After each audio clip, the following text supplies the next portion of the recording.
Cancer सर्वांगीण मार्गदर्शन भाग 22 वैद्य दिलीप गाडगीळ पुणे। तो मैं कल जिक्र कर रहा था कि नॉन हॉजकिन लिम्फोमा की एक केस जिसमें लिवर और स्प्लीन की इन्वॉल्वमेंट हो गई थी और उनकी बढ़ोतरी हुई थी। वो काफ़ी हार्ड या कठिन इस प्रकार के थे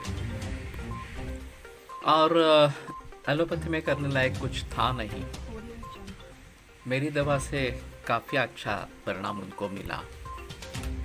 फिर भी उनके रिश्तेदारों का ये कहना था कि पैसे बचाने के लिए वो आयुर्वेद की ट्रीटमेंट कर रहे हैं और उसको मार रहे हैं।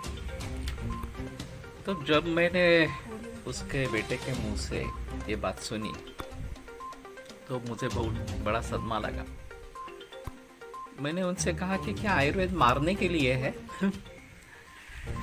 आयुर्वेद तो जगाने के लिए हम देते हैं और ज़्यादा अच्छी क्वालिटी ऑफ लाइफ मिले, जितना ज़्यादा जी सके उतना जिएंगे ये। लेकिन ये जो सामाजिक मानसिकता है ये काफ़ी अजीब इस प्रकार की है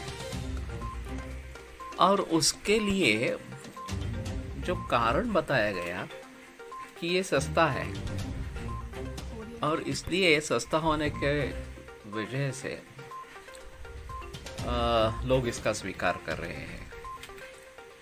वास्तव में ऐसा है कि एलोपैथी तो काफ़ी महंगी है, उसमें कोई संदेह नहीं है और आयुर्वेद भी उतना सस्ता नहीं रहा है। ये भी वास्तविकता इस प्रकार की है क्योंकि आयुर्वेद का प्रचलन शहरों में ही ज़्यादा है और फिर बाकी जो खर्चे होते हैं जगह से लेकर एम्प्लॉयमेंट तक वगैरह वगैरह और दवाइयों के खर्चे वगैरह, उसके जरिए अभी इतना सस्ता आयुर्वेद नहीं रहा है वास्तव में। फिर भी एलोपैथी के हिसाब से काफ़ी सस्ता है, ऐसा बता सकते हैं। और दूसरी महत्वपूर्ण चीज़ है कि हमारा मकसद क्या है। हमें जानकारी पूरी होनी चाहिए कि एलोपैथी में क्या क्या हो सकता है, आयुर्वेद में क्या क्या हो सकता है, होम्योपैथी में क्या क्या हो सकता है वगैरह के बारे में। और फ़ायदा जितना है उतना नुकसान है या नहीं है ये भी देखने की ज़रूरत है। अगर फ़ायदा कम और नुकसान ज़्यादा है तो भी हम क्यों ट्रीटमेंट करना चाहते हैं। एक फ़िलहाल 1.25 बरस की एक लड़की थी, उसका एक्चुअली कैंसर नहीं है एलोपैथी के हिसाब से। गले में कुछ ग्रोथ हुई है और वो नॉन मैलिग्नेंट है, फिर भी वो कम नहीं हो रही थी। और दूसरी चीज़ कि उसके श्वासावरोध होने का खतरा था। तो उन्होंने एक केमोथेरेपी दे दी।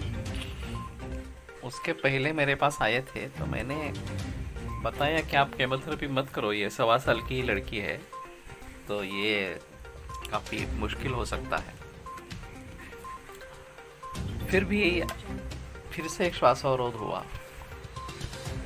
तो मैंने उनको एक दवा बताई जो संयोग से उपलब्ध थी और मैंने कहा कि तुरंत ये दवा दे दो और फिर कल सुबह या ऐसा सोचेंगे। फिर भी वो फिर से एलोपैथी के दायरे में चले गए। उन्होंने एक एडवांस केमो दे दी। एडवांस केमो देने के बाद वो कोमा में चली गई